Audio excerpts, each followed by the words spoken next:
नमस्कार दोस्तों, मेरा नाम है डॉक्टर अरुण कुमार और आज हम बात करने वाले हैं मुलायम सिंह यादव जी के ऊपर।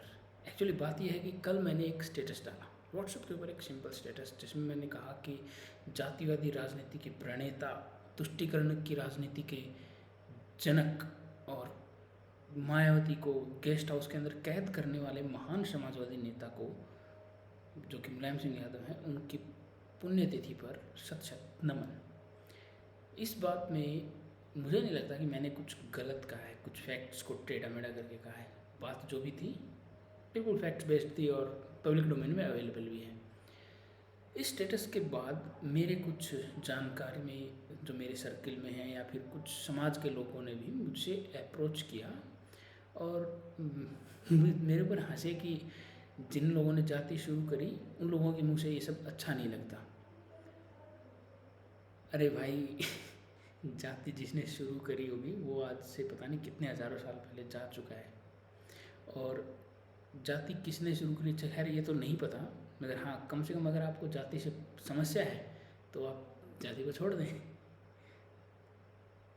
मैं अपने आप पे गर्व करता हूँ, मेरी जो भी जाति है मैं उस पर गर्व करता हूँ, और मुझे लगता है कि आपके, मेरे, हम जैसे जितने भी लोगों ने आज तक, हमारे पुरखों ने अपनी जाति को, अपने सरनेम को अपने साथ रखा हुआ है ना, तो उसका सिर्फ एक ही कारण है कि हमारे पुरखों को शायद उसके अंदर कोई वैल्यू लगी होगी।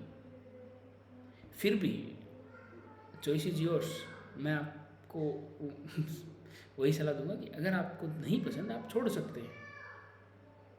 भाई मेरे जैसे किसी इंसान ने बना दी जाति और अब आपके ऊपर वो एक तरह से थोपी गई है तो आप उसको छोड़ दें, मगर सच्चाई बताऊं, आप उसको छोड़ भी नहीं सकते, क्योंकि आप दोनों हाथ में लड्डू रखना चाहते हैं। अगर जाति छूट जाएगी तो आपका आरक्षण चला जाएगा, कॉलेजेस में एडमिशन्स चले जाएंगे, नौकरियां चली जाएंगी, और सिर्फ यही नहीं, इसके अलावा आपके जो राजनीतिक मुद्दे हैं, आपके जो राजनीतिक पावर के जो लालसा है वो भी चली जाएगी, क्योंकि इसी की बेसिस पे तो आप अपनी राजनीति करते हैं।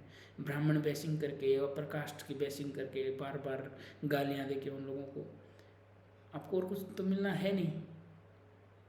सीधे तरीके से भी तो कमा के खा सकते हो, सीधे तरीके से भी तो राजनीति हो सकती है, मगर नहीं, आपको राजनीति करनी है, दूसरों को की बैशिंग करके राजनीति करनी है, और इसके अलावा आपका कोई पर्पज़ है नहीं।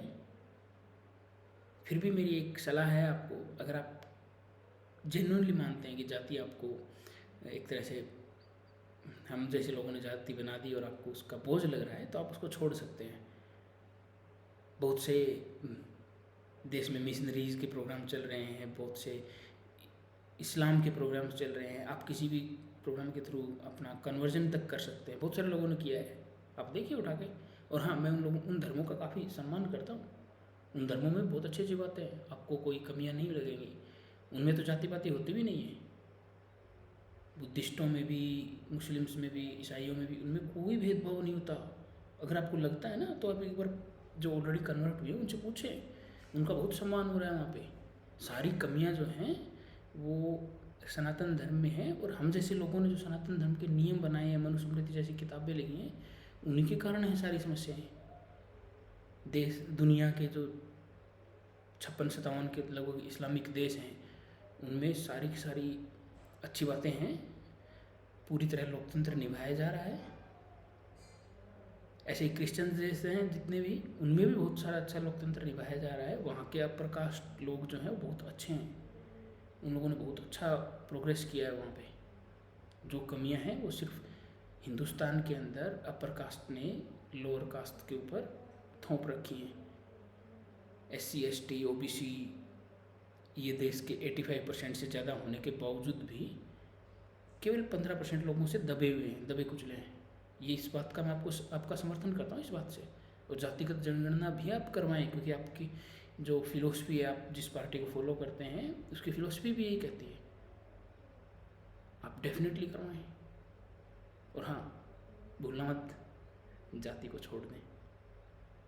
अगर आपके अंदर हिम्मत है तो प्लीज़ छोड़